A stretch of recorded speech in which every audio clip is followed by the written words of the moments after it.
Hello everybody, welcome to this week's ITL. A little bit of a news. I was able to get several of the stuff that I was hoping to get through earlier in the year. It was a failure. I was able to make it happen though, just recently. And I figured I'd go ahead and show you some of the stuff. Simple patch cord. It's a patch cord. This one here hooks one of these, this is my UV5R, up to an Android device, for example. Several different things you can use it with for, and I'll be getting more into that in the future. But this particular one here actually has the adapter also for using it with Apple devices. So, and yeah, I ended up buying all this stuff I'll be showing you. Came out of my pocket and they weren't donated to me to be tested. No, there's no support on this. This is just for me. But this is an APRS adapter, which you can still use it for other things too. Another thing, I'll take that off there because you can't see the pile I have here. Is right here. Yes. This is an automobile radio. I know I'm losing some of you because you guys just aren't into radios, don't understand stuff.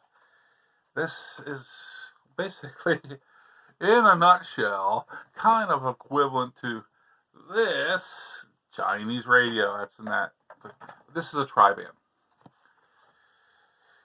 This goes 70 centimeters, 2 meters, and the 220 band.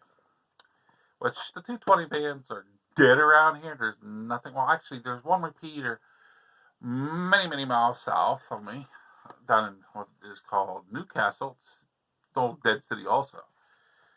But maybe I'll be able to hit that. Maybe. But the 2 meters is not really what I was after anyway. I was actually more set up something that I could use with a little bit of help inside my little room here with my radio set up. I'm in the verge of putting it together.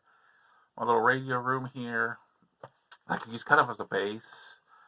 This runs off 12 volts. Well, actually 13 point whatever.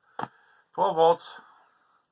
And I can also take it and mount it in my SUV. I'll have the mounts in my SUV. And actually, there's lots of things you can do with this. I mean, you can, as long as you have a battery, you can stick these in a small ammo can, plastic ammo can, and just have it so where you just grab it to go. If you really wanted to, with an antenna, you're set up. But I mean, you could put this on board a bike, a motorcycle. I've seen them put on board pedal bikes with an antenna and a battery. But say this one here is actually a 20/25 watt system. It's 5-tone. It is. I believe this one here's got. I might be wrong, but this one here is a 200 channel programmable for your backups. This is actually the QYT KT 8900R. I'll try to show it right there for you guys. You can see all the Chinese writing. And no, right now I'm not really wanting to support China, but I'll be honest with you, it's the only way I could be able to afford a radio that is able to go into my SUV, and also, I mean, they're quite expensive. Like I said, no support out of my pocket. But I figured let's go ahead and do an unboxing to this on this ITL. Let's do an unboxing. Roll that wonderful beam footage.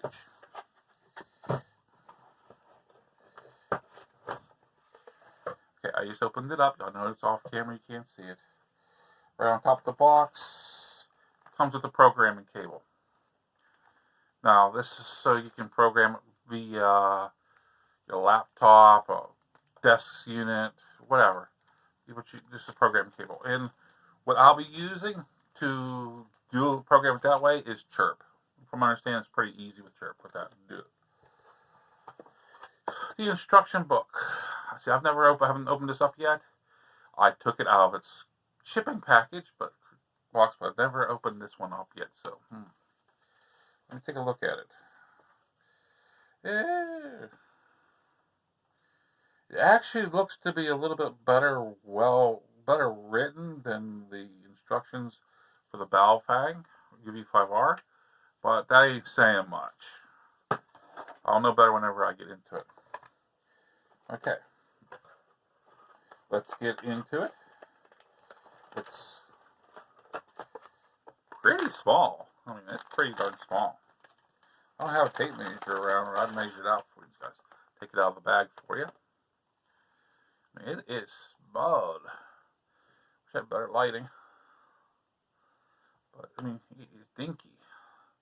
I mean, you look at my hand. I mean, I don't have extremely large. I got decent sized hands.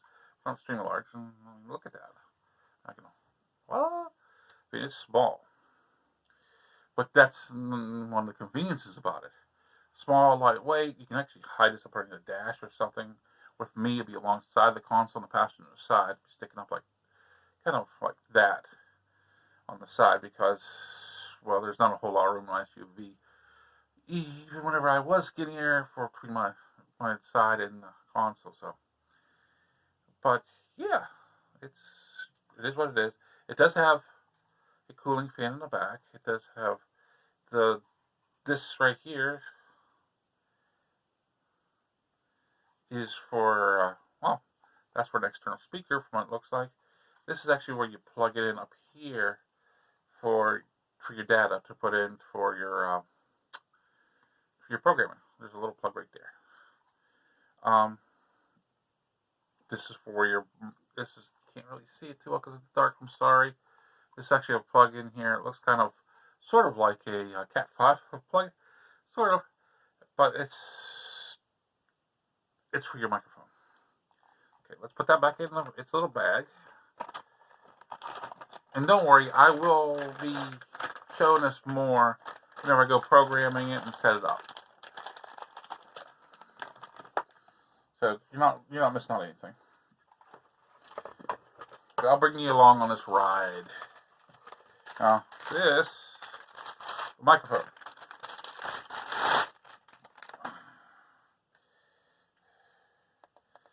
It's got the little hook on the back.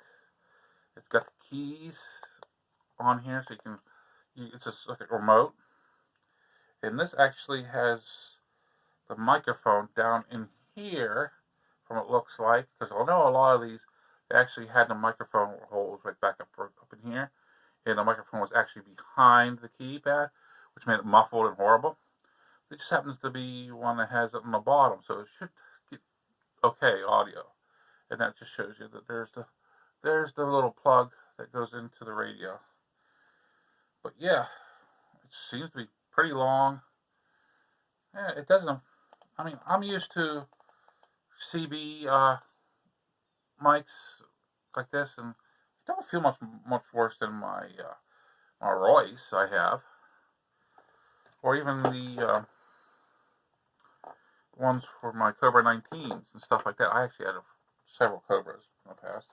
It comes with mounting hardwares, and there's actually a hook in here for your microphone and a spare fuse. Okay, and then instead of popping it out, I'll just pull it out. Oh, there. This is the bracket here for the radio, so you can mount it in your vehicle, or you can mount it up on like under a ledge or something. Now I'm going to be changing out some of the screws that uses the mount for it. I'm going to change them out to like a wing head screw, so it'll be easier to undo. But this is your 12-volt cigarette lighter, and it has the proper plug to go in here, and this is the inline fuse where we put the extra fuse in. But in a nutshell, that is it in a box. We're empty. We're empty. And this, the cigarette lighter, was actually under the tray. Just to let you guys know, don't freak out if you get one of these and don't see it on top. We'll go ahead and put everything back in, and we will try to chit chat while we're at it, doing it. But like I said, I got many plans for this, and as far as being for the 220 bands, you can actually get a Baofeng triband that has 220 in it, and even though it's not being used around here, you can always use it for simplex. So that might be something down the road for me. I mean, I'm a slow moving, fairly new ham radio operator myself, so we're going about it slowly. And, I mean, I'll be showing this later on, like I said. This, along with my cell phone, which is actually recording this, it's going to open up a little bit of a new world for me. And this actually be used for field days also, with a battery, with an antenna. And I can make antennas for this, which I'm looking forward to. And as far as batteries, you could buy yourself batteries for like backup systems for your PCs and stuff. And then, I mean, if you had an old one that still holds a charge, but I mean, the plugs are all bad and everything, you can gut them out as long as they're right around 12 volts. They'll work for this, from what I understand. Myself, I actually have a jumper box that has USB ports in it and the 12 volt cigarette port in it. And I could use that with this. I mean, I got many different ways, and actually that breaks it down to the one box that I have here, which, let's put this down here. This is for whenever I'm in the house. I do have electric power, because my plans are on having a battery set up for that radio to run off of in a backup situation. But I also purchased this, which is a 12 volt supply. This actually goes up to 13.7 at 5 amps. And I mean, this goes a little ways out, but this is the wall adapter, 12 volt. It's an inverter, and this will be able to run that radio. And actually, I had this in my list before even thinking about the radio, because actually I have a cooler that I like to carry on my bike. It is a soft side cooler. People say it's a refrigerator. No, it's not. It's a cooler. It doesn't keep things as cold as like a refrigerator would have it, but it keeps them cool. A nice cool thing of water, a bottle of water while you're on your trip or ride is nice to have. And then whenever you get to where your destination is, to keep everything cool, I've got this, which it should be fine for me. And I mean, if I'm not here, the radio's not being used.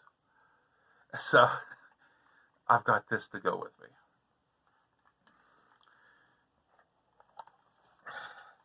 And I got little itty bitty tidbits and stuff.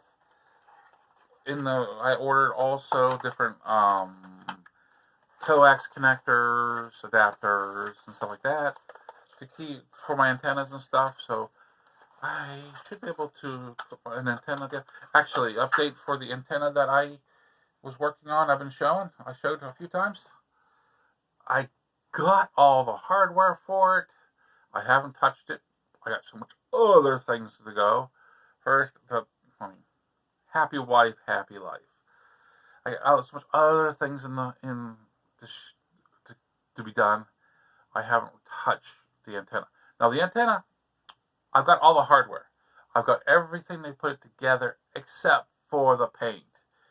I chose not to get the paint quite yet, due to I want to make sure that everything's going to work right, everything's tuned in right before I go as far as painting the wood on it and make it look pretty. I don't care how it looks as long as it works, and to paint it is just to make it last longer, in my eyes. And so I got everything together except for the paint. Now, the little headplates, the radios on it, will be made out of coat hanger when I first get it together and tune it in. I get everything working on it. The coat hanger will be switched out to stainless steel. I'm planning doing that because stainless steel is quite a bit more expensive than the coat hanger you find in an old closet. When nowadays the coat hangers are plastic, I know. I still have some old metal coat hangers laying around that I can scavenge for. So I chose to go ahead and go that route, and I can use the coat hanger for a while without changing it to stainless. But that is what's playing in my noggin. And I mean, this is going on long enough. We'll see you next week. This is Muzzle Mike, hoping you'll have a great week. Signing out.